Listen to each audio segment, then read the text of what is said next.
Ok, ya se está grabando. Ok, decíamos que primero, gracias por sus intervenciones porque me dejan como, me hacen pensar. Y de hecho, el Club de Cine tiene ese propósito, no sé si se han fijado. Es como romper con paradigmas, romper con las ideas preconcebidas, abrirnos camino a cosas que no comprendíamos, no teníamos ni siquiera el vocabulario, digamos así, para comprenderlos y para entender la realidad, ¿cómo se llama? Lo que vemos en las pantallas cuando vamos al cine o cuando vemos una película. Entonces, decíamos que lo que dijo Oscar me parece súper lindo porque, bueno, todo ya dije, ¿no? Todo me pareció genial. Lo que dijo Yarina, lo que dijo el Steven, lo que acaba de decir Oscar, y ya vamos a escuchar lo que dice Mati y lo que tiene que decir Arelis también al respecto. Um, Me parece chévere que pensemos en cómo se estructuran las historias. Y para el mundo occidental, porque el mundo oriental tiene otra estética, tiene otra manera de entender el mundo. Y esto es un punto importante. Pongámoslo sobre la mesa, porque siempre cuando uno interviene o cuando uno piensa el mundo, hay que ubicarse, ¿verdad? Hay que ubicarse. Y entonces es importante ubicarse y ubicar los conceptos, los temas, las historias y demás en el mundo al que pertenecemos. El mundo al que pertenecemos es el mundo occidental. A veces perdemos de vista eso. A veces nos olvidamos y nos hace hablar como si todo el mundo pensara como los occidentales. Y no es así. Es más, hay más personas, el mundo, mejor dicho, el mundo oriental, si fuera de, de que, de que las cosas se decidan por el número, los occidentales tienen mucha más gente que nosotros, ¿ok? Hay más población, solo en la China, creo, la China, la India y los rusos creo que tienen bueno, no sé los rusos, pero sé que la China y la India nos sobrepasan. Um, y solo por ese lado, digamos que el mundo occidental es tan importante como el occidental. Y entonces es importante este pequeño dato porque luego podemos contextualizar de mejor manera lo que queremos exponer y demás. Así que, por un lado, decir eso. Entonces, en el mundo occidental, en general, lo que ha sucedido es que a lo largo de nuestra historia, que es muy cortita, eh, contamos la historia de tal manera que hay tres momentos. De esto hablan los entendidos en esto, ¿no? En, ¿cómo se llama? La estructura de las historias, los que estudian literatura y filología y demás. Entonces, ellos dicen que hay un primer momento en el que se presenta un conflicto. Entonces, en el cine, lo que ha sucedido de manera clásica, entre comillas, digamos, es que en los primeros 10 minutos, 15 minutos, dependiendo de, claro, qué tan larga sea la película, en los primeros momentos lo que sucede es que ahí se presenta el conflicto. Ahí uno dice, bueno, um, estaba una familia tomando café en la mañanita cuando hubo un temblor y todos salieron disparatados por cada uno y cada uno por su lado. Ese es el conflicto, ¿no? Y eso es lo que se va a resolver. De hecho, la resolución es la segunda parte y es como vemos en el cine, es lo que va a llevar la película, es lo que va a desarrollar eh, lo que vemos en la pantalla, ¿no? Es ese desarrollo lo que abarca la mayoría de la película que estamos viendo, ¿no? Entonces, por ejemplo, en el caso que les digo de la familia que estaba tomando café y hubo un terremoto, el desarrollo puede ser que, bueno, vamos a tomar el punto de vista de los niños y vamos a ver qué pasó con ellos, cómo resolvieron, qué pasó con sus nervios y qué pasó con su cuerpo. Se extraviaron, les cayó algo encima, se rompieron los huesos y luego qué sucedió con eso, ¿no?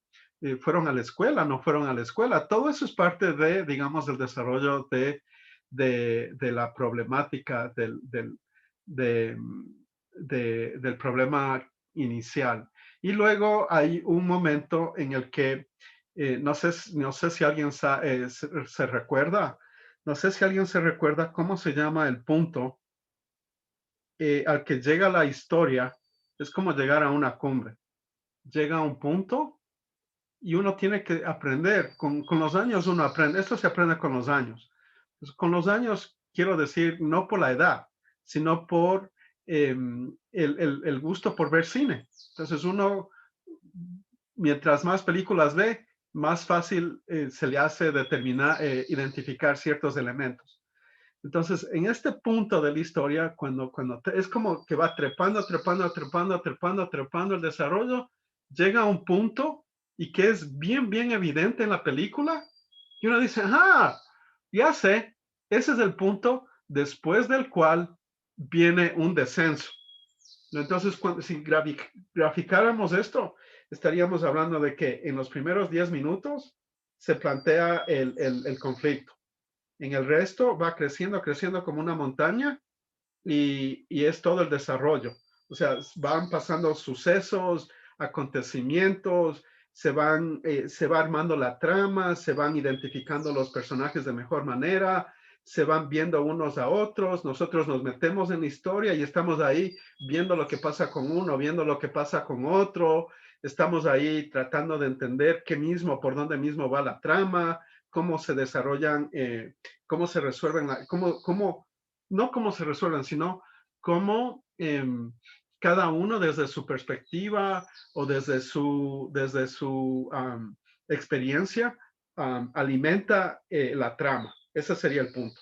Entonces decíamos que llega un punto acá arriba, después del cual empieza a caer. Y en realidad no es que caiga, no es que caiga, sino que hay que darle momento, hay que darle el tiempo necesario para que las cosas se vayan cerrando. Y entonces aquí hay un concepto bien interesante.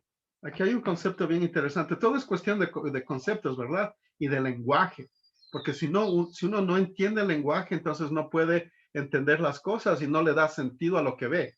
Entonces hay un, ¿cómo se llama? Un filósofo argentino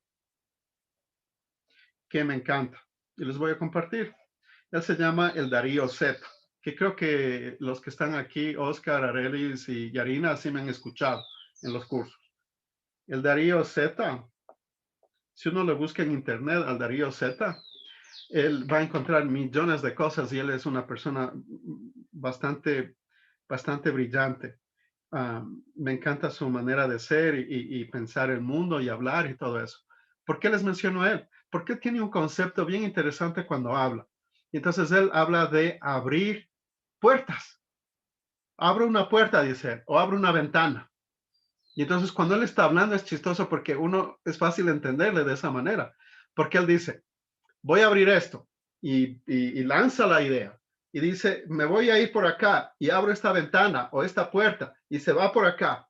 Y es chistoso porque cuando él está hablando, él va cerrando. Entonces dice, ahora voy a cerrar tal puerta. ¿Recuerdan la puerta que abrí? Y él es chistosísimo porque cuando uno entiende el discurso de esa manera, las cosas se cierran y uno entiende y dice, ah, ya entendí. Ahora estoy listo para entrar al otro cuarto. Más o menos es así, ¿verdad? A la otra sala, al otro ambiente para poder entender lo que me estás tratando de comunicar. Y entonces, ¿por qué les menciono esto? Porque en el cine sucede precisamente eso en cuanto a la estructura. Entonces, si nos centramos en la estructura del cine, vamos a ver que a lo largo de la historia que hemos estado viendo, de la película que hemos estado viendo, van pasando cosas, ¿verdad? Por ejemplo, con este ejemplo que les daba, ¿no? De los niños, de la familia que estaba tomando café cuando hubo un terremoto y todo, y ese fue el caos. Y lo que queremos saber es qué pasó con la familia. Ok, entonces aquí sería como, algo así como el niño se fue por un lado, le pasó cosas, la niña se fue por otro lado, le sucedió cosas, luego a la mamá también, el papá también, y luego en conjunto otra vez, y vamos a ver cómo se van cerrando las puertas para que se entienda. ¿Qué quiero decir con esto? Quiero decir que primero tendría que, en la parte esta del declive, del cierre ya de la película, tendría que ir cerrando el cineasta, la película en sí mismo, tendría que ir cerrando lo que quise contar con en cuanto al niño. Tengo que cerrar lo que quise decir en cuanto a la niña. Tengo que cerrar lo mismo, lo que pasó con el papá, lo que pasó con la mamá, lo que pasó en conjunto. En otras palabras, esto es importantísimo en cuanto a la narración, a cómo armamos las historias. Yo no puedo abrir una puerta, o sea, por ejemplo, empezar a hablar del niño y olvidarme de cerrar la historia del niño. Entonces ahí ya no, la película no cuaja. No, está como, es como dejar hilos sueltos. Es como dejar literalmente así, algo suelto. Y eso no vale, eso no podemos. Es como, por ejemplo, yo digo, a ver, para que se entienda mejor, yo digo, había una vez una niña a la que le llamaban Caperucita. Ella vivía en el bosque con su abuelita y todos los días le llevaba la comida. Y ella siempre se topaba con un monstruo al que le llamaban el lobo. Y este lobo era tan feo, tan horrible, peludo y con una boca gigantesca y unos ojos grandotes y una cara deforme y unas orejas gigantescas y era un pelo, unas cerdas que tenía o que le hacían fatal. Y, y nunca más hablo del lobo. O sea, no sé de dónde viene, dónde vive, cómo es, qué le gusta comer, por qué se come personas, por qué le gusta saborear los huesos de las abuelas, los abuelos, qué hace en la noche, si tiene esposas, si los hijos también son como él, si hay más o sea, no entiendo nada. Lo mismo va a pasar con la historia de la Caperucita. Entonces, si a la Caperucita simplemente digo al inicio, había una vez una niña Caperucita y ahí le dejo la Caperucita y nunca más le recojo, no vale. Entonces, tengo que ir cerrando, especialmente cuando hay conflictos. Entonces, si yo, por ejemplo, estoy desarrollando la idea de que al niño, el niño se rompió la pierna porque le cayó no sé qué muro y no pudo caminar y nunca más menciono qué sucedió y no cierro la puerta a de ese acontecimiento con el niño, la película no va a cuajar. Todo puede ser perfecto, puede haber buena luz, perfecta, ¿cómo se llama? Composición, unos planos espectaculares y el sonido genial, todo bien mezclado, pero si no en la narración, si dejo algo suelto, la película se viene abajo. Mejor dicho, uno sale, ¿y ahora por qué me contó eso? Y eso me hace decir lo siguiente. Escucharán esto, es súper importante también. Los buenos cineastas, acordaránse, esta es una idea bien importante para este club. Los buenos cineastas no incluyen en sus películas cosas de manera gratuita. Nada es gratuito. Para las personas que se han dedicado a pensar su película, a pensar ¿cómo se llama? Su historia, lo que quieren contar, sea la narración que sea. Para estas personas que se han dedicado tanto tiempo y le han dedicado tanto esfuerzo, tanto conocimiento, tanto estudio, haber escrito un montón y estar escribiendo y escribiendo y escribiendo y escribiendo y comentando y discutiendo y comparando y etcétera, etcétera. Estas personas es difícil, los buenos cineastas se caracterizan, una de las características de un buen cineasta es que no incluya nada gratuito. Mejor dicho, al revés, que cualquier cosa que incluya, por más pequeño detalle que sea, por más minúsculo detalle que sea, tiene que tener propósito.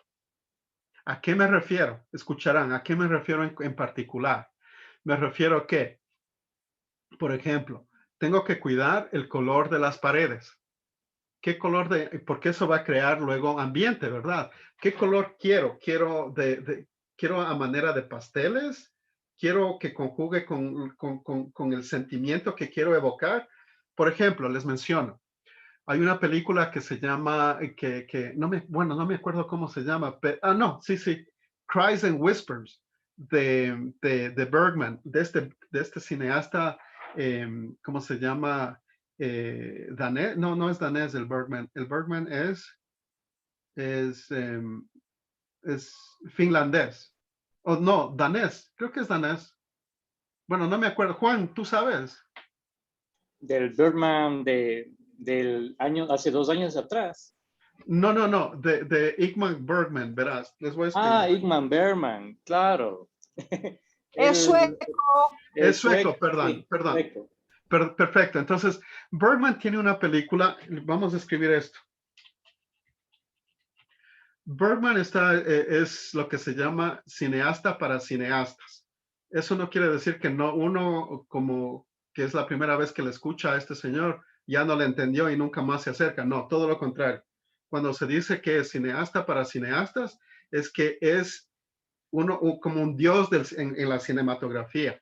Y él tiene una película que se llama Llantos y Susurros, algo así.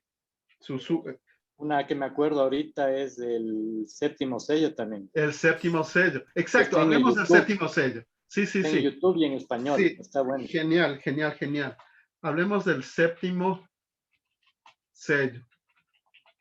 Ya, entonces, Bergman tiene esta película que cuando salió la película, ganó absolutamente todos los premios y es considerada una de las grandes obras del cine en la historia del cine.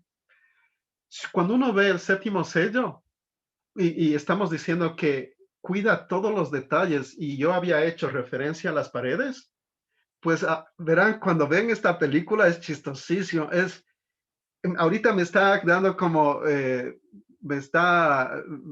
estoy como despertando porque es bestial. Todo combina, todo está combinado, ¿verdad? Es verdad que está, ¿cómo se llama? Grabada en blanco y negro, pero aquí lo que va a contrastar, lo que va a jugar un papel son los contrastes, ¿no? Es bien negro y es bien blanco. ¿Por qué? Porque el tema de la película, uno de los temas, no es el único, pero uno de los temas centrales de la película es el tema de la muerte. Y entonces es bien interesante porque ahí uno ve, ahí ya empieza a entender, a ver, estoy hablando de la muerte, no le voy a poner colorido, voy a escoger obviamente tonos, contrastes, voy a manejar la luz de tal manera que me lleve, que evoque esos sentimientos, que despierte ese interés un poco por indagar el tema del dolor, de la muerte, del tiempo, de lo que ya se va, de lo que se queda, de la melancolía, la nostalgia, todos esos temas, eso es lo que yo quiero evocar, ¿verdad? Entonces yo tengo por obligación como cineasta, buen cineasta que me considero, entonces tengo que tener hasta el cuidado de hasta lo más mínimo. Por ejemplo, el color, ¿verdad? Por ejemplo, las texturas, por ejemplo, los trajes, por ejemplo, el cabello, por ejemplo, el color del cabello. Por ejemplo, tengo que combinar también, no sé si ustedes se han fijado, combinar, escoger bien a los protagonistas y a las personas que vamos a verles en la pantalla para que conjuguen bien. O sea, yo voy a decir, a ver, en mi historia hay 4 personas, hay mamá, papá, hijo, hija. Y claro, todos son actores, perfecto. Pero, ¿y ahora cómo hago que sea creíble? Solo al ver, sin escucharles, sin saber absolutamente nada. Tengo que el casting que se llama, el casting tiene que funcionar. Entonces yo solo por verles tengo que decir, sí, él sí se parece a la mamá, aunque sabemos que no es hijo, no es hija, que no tiene nada que ver, ¿verdad? Entonces, y así hay millones de detalles. Entonces, los buenos cineastas hacen eso. Ahora decíamos, en la estructura, para ir cerrando, ¿verdad? Para ir cerrando. Decíamos que hay un punto en la historia, en el desarrollo de la historia, que se llama el clímax. El clímax, así se llama. Acordaránse de los términos, porque son términos técnicos después de todo. Entonces hay un punto en la película que nos están contando, nos cuentan. Hay un punto en el que llega la historia y uno tiene, yo ya tengo esa habilidad, honestamente les digo, sí, sí tengo esa habilidad. pero es porque me encanta el cine y le pongo mucha atención y cuando me meto en la película, yo voy con todo, no voy a medias, o sea, no es que yo estoy con mi celular, con mis papitas, que estoy desentendido, no, no, no, yo estoy metido en la película, o sea, yo voy a disfrutar, a meterme 2 horas, o sea, de lleno, sin parpadear casi, así soy yo. Entonces, hay ese momento en la película que se llama el clímax y uno ya siente que algo va a cambiar y que ya se empiezan a cerrar las puertas, ¿verdad? Ya se empieza a, a darle cierre a los conflictos que se han ido desarrollando a lo largo de la película. Y entonces, ¿por qué comento todo esto? Y creo que ya me he extendido demasiado. Es porque esa es la estructura clásica. Lo que propuso Oscar es diferente. ¿En qué sentido? Lo que propuso Oscar es que, a ver, yo voy a ambientar mi película de tal manera, con tal propósito, pero él dijo algo que por eso me llevó a hablar de todo esto. Él dijo, yo quiero darle al final, quiero darle un vuelco.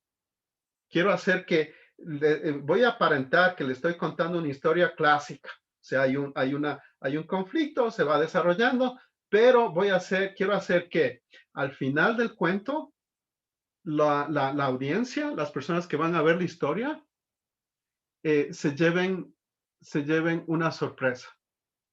Y adivinen qué, generalmente las historias en Occidente, esto es digamos, no vale generalizar, obviamente, pero es así que se han tratado las películas. Entonces hay un momento en el que ya se tiene que cerrar y en general decíamos, en general las películas tienen un final feliz. Entonces se cuenta, y hay el final feliz. Por ejemplo, con estos niños que tuvieron el terremoto y los papás y todo, vamos a decir que al final reconstruyeron su casa y regresaron a sus escuelas, a los trabajos, el niño que se rompió la pierna se curó efectivamente y ahora es un campeón de natación o de, no sé, de boxeo o algo así que tenga que ver con el cuerpo, o de trote y perfecto, todo muy bien. Y entonces esa sería la manera clásica de cerrar la historia.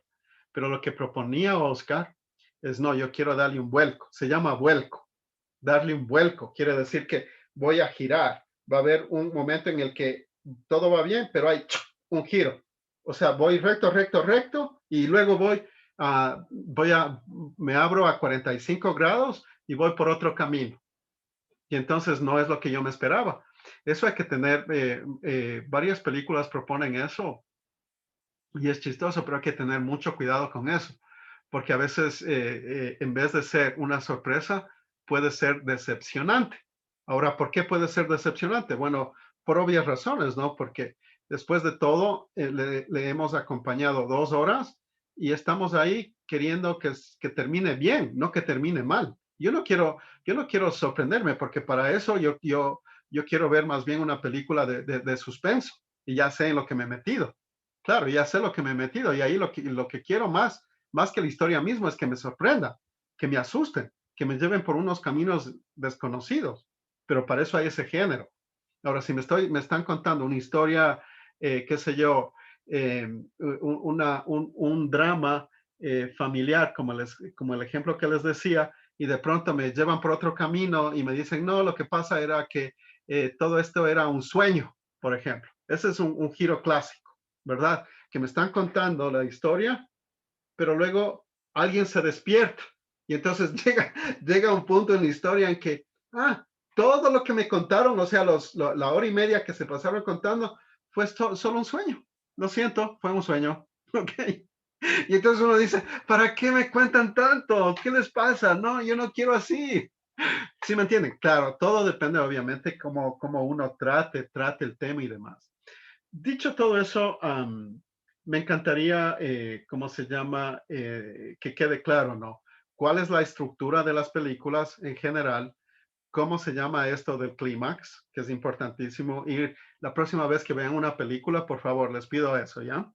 estar atentos al momento en que algo cambia, algo cambia, algo pasó, algo puede ser algo sutil, pero uno dice, eso, y eso, y eso, y uno hace esas preguntas, ¿verdad? Está bien, dice, ya sé, ese es el clímax, ¿verdad? Porque desde ese punto, ya la película de otro, ya empieza a cerrarse, empiezan a cerrarse las puertas.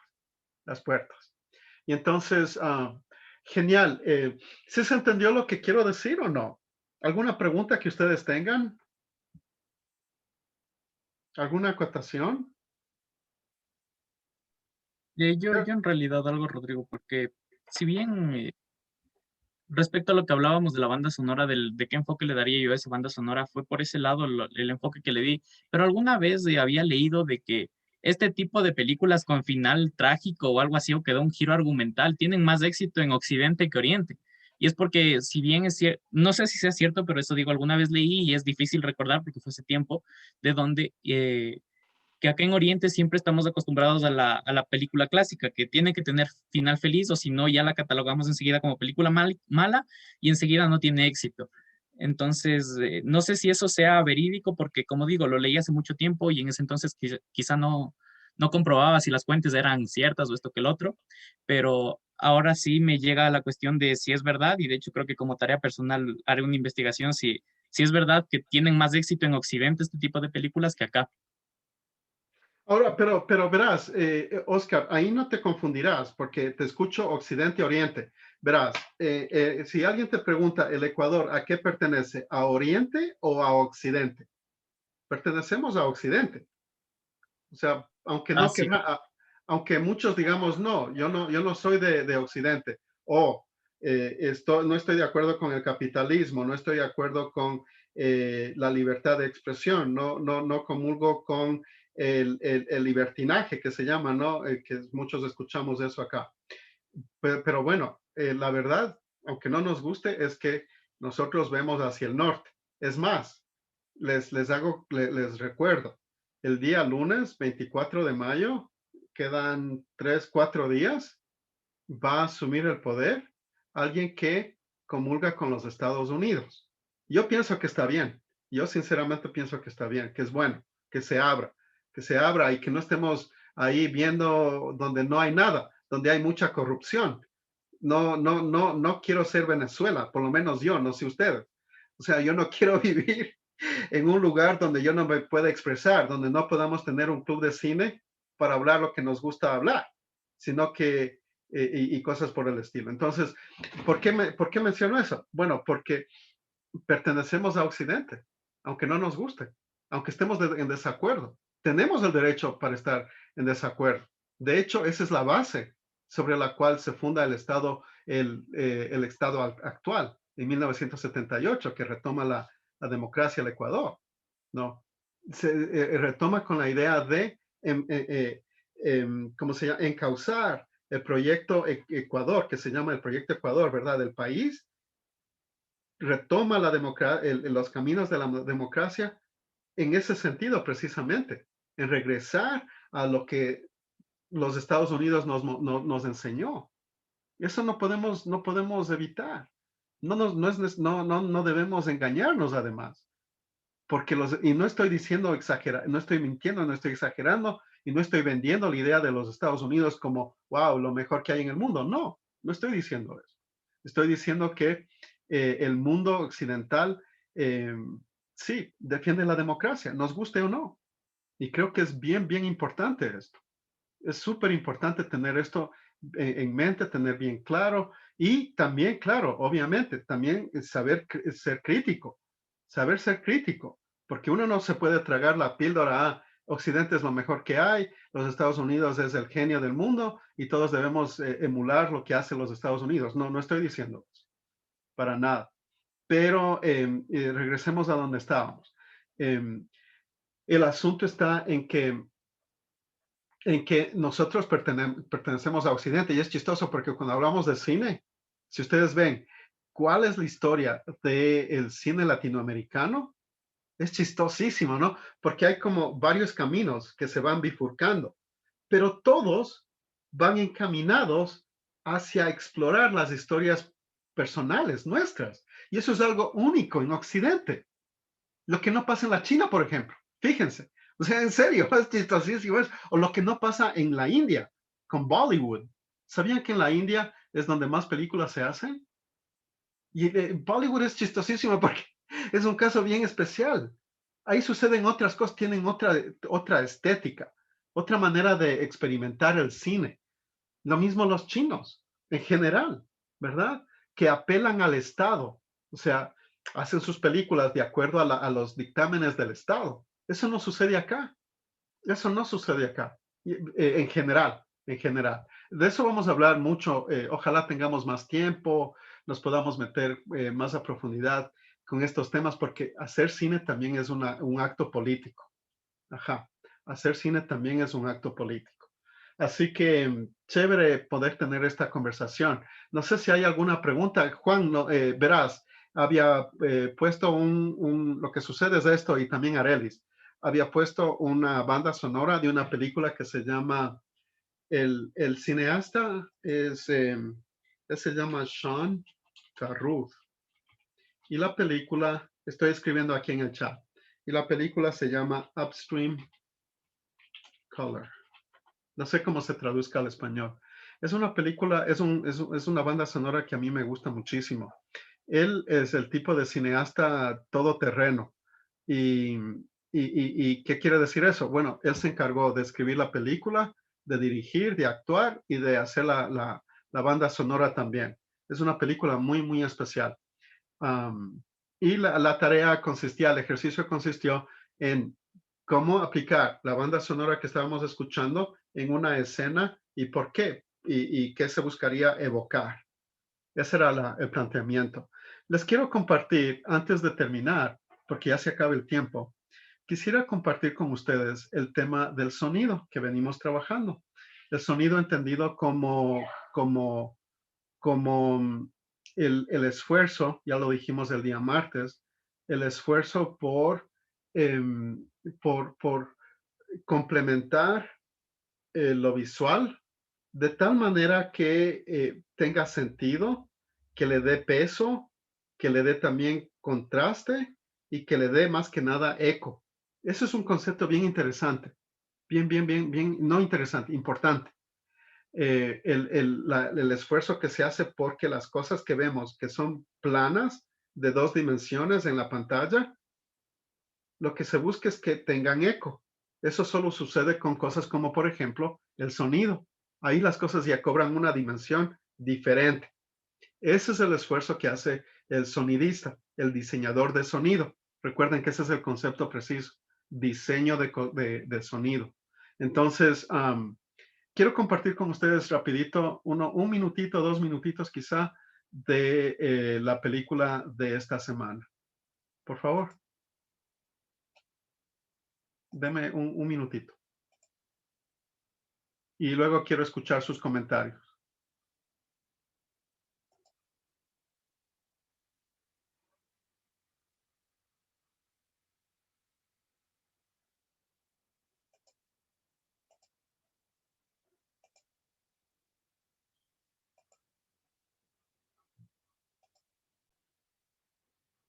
Se llama Ojo de Pez. Es una obra, un cortometraje que fue hecho por Gabriel Enrique Vargas, colombiano, para graduarse de la Escuela de Cine. Y veamos lo que hizo y por qué se pudo graduar.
Bien, ¿qué les pareció? ¿Qué tal lo poco que hemos visto? Les quisiera recomendar que vean, que veamos, ¿no? El resto de la película.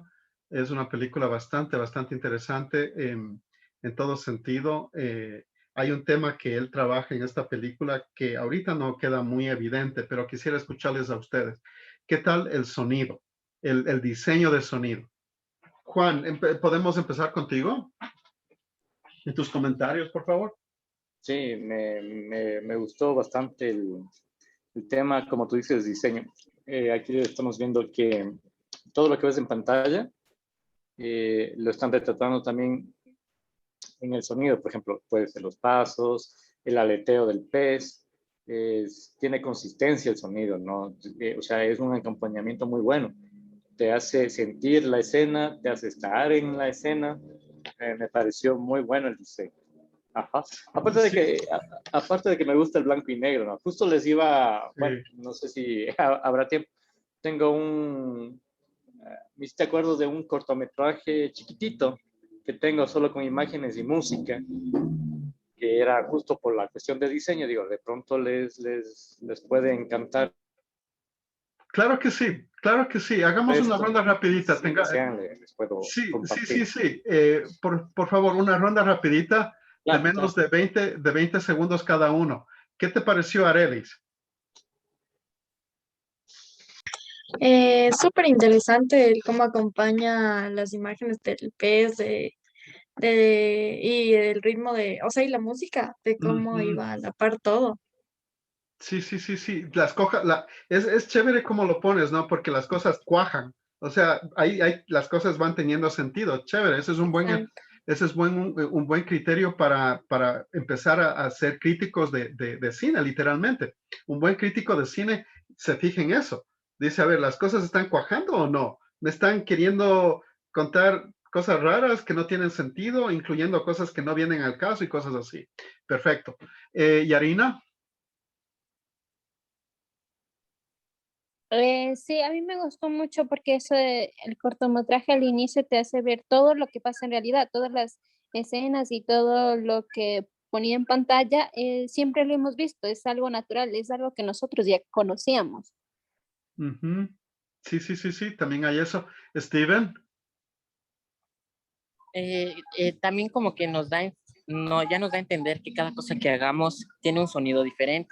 Y Ah, eso está supongamos, chévere. Sí, sí, sí, y sí. supongamos estamos en el cine viendo una película, cada sonido nos hace ya pensar como que estamos ahí, estamos sintiendo el sonido que está transmitiendo cada cosa. Pues, como el ejemplo de ahí, estamos en el río, escuchamos ya la corriente, las Claro. piedras, eso nos da a entender. Claro, Steven, me haces pensar en una cosa. Quiero compartir con ustedes rapidito algo que dijo el cineasta este mexicano, ¿cómo se llama? El de los monstruos. ¿Alguien me puede ayudar? El del Toro, No, sí, del Toro, claro, claro, claro. ¿Cómo Guillermo se del Toro. Guillermo del Toro. Por favor, tienen que buscarle e identificarle y saber quién es él. Él es uno de los genios vivientes. A mí me encanta Guillermo del Toro. Vean las películas, les recomiendo. Hay un concepto que él maneja. Fíjense en esto, de lo que acaba de decir el Steven. Él dice Guillermo del Toro. Verán cómo lo pone, sencillito, en 2 minutos, en un minutito les digo esto. Él dice, si me vas si tu película incluye alguien que le está acribillando a alguien, necesito que me muestres el acribillado. Si alguien le va a dar un puñete en la cara, necesito que sea el mejor puñete en la cara. Si alguien le va a cortar el pescuezo a alguien, necesito que se vea el pescuezo abierto. No me, o sea, él dice, no es, fíjense que es chistoso porque no es, él no piensa como, o mejor dicho, piensa como, ¿cómo se llama? El Hitchcock. ¿Se acuerdan de Hitchcock que decíamos que el fuera de campo él es el genio del fuera de campo? Él no necesita, él dice, la teoría de Hitchcock, parte de la teoría dice que no es necesario ver todo porque la clave está en lo que no ves. Eso dice Hitchcock, una de las enseñanzas de Hitchcock. Lo que dice del Toro es lo opuesto. más o menos. Él dice, no, no, no. Si vas a ver, en la ducha, si quieres que yo haga la ducha de el acuchillamiento de una mujer que se está duchando, yo necesito que se vea cada entrada del cuchillo en su cuerpo y cómo le salpica la sangre. Yo necesito ver eso. Ese es el del Toro. Es chistosísimo eso, Steven. Ojalá te guste esa idea. Creo que es bien, bien, bien útil, porque ahí también de esas ideas, depende cómo uno estructure sus historias, ¿verdad? Qué tan sutil quiero que mis historias sean, las narraciones. Y finalmente, Oscar.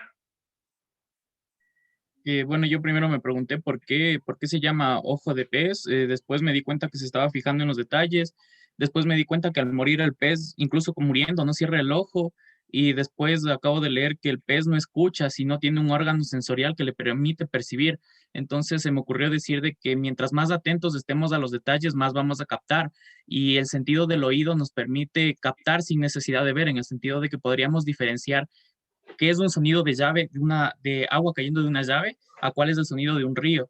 Entonces, creo que por ahí va en el sentido de que ojo y oído nos permite percibir mejor las cosas y si parpadeamos nos podemos perder de muchas cosas. Perfecto. Lo único que me queda a mí para añadir es que lo que acabo yo de aprender de ustedes y de escucharles y también de la película, porque a veces uno se pierde y no entiende la película, es como abstracta, es un concepto, no me están contando una historia, me están contando una idea. Este es el tipo de película que acabamos de ver. Y aquí acabo de aprender que, como dice Oscar, el ojo del pez siempre está abierto. Engloba todo y por lo tanto no es el ojo tipo el nuestro que solo puede, es como nuestros ojos son dos y están dirigidos para ver solo hasta aquí más o menos. El ojo de pez lo ve todo, lo engloba todo. Y creo que esa es la idea, una de las ideas, uno de los conceptos que el cineasta en esta película trabaja. El poder contar algo que lo englobe todo y que a la vez sea muy particular, muy puntual en ciertas cosas. Me encanta escucharles como siempre. Juan, te propongo lo siguiente. ¿Qué tal si empezamos el martes con lo que nos querías mostrar, por favor? Claro, sí, no hay problema. Genial. Mati, nos disculpas, el tiempo se ha acabado, sé que estás aquí, pero bueno, así son las cosas, a veces eso sucede. Pero bueno, gracias amigos, amigas que están aquí. Súper, genial, me ha encantado esta tarde. Sigamos conversando. El Club de Cine sigue, creo que está en buen camino, estamos haciendo las cosas bien, con buen ánimo y qué bueno que sigan acompañándonos. Que disfruten su semana y pues ya nos vemos pronto, ¿ok? Que estén bien. Un abrazo a Chao, todos. Rodrigo, Gracias, gracias. Rodrigo, Hasta hasta luego. Gracias, Rodrigo. Igual. Hasta luego. Hasta luego, que estén bien. Hasta luego. Chao.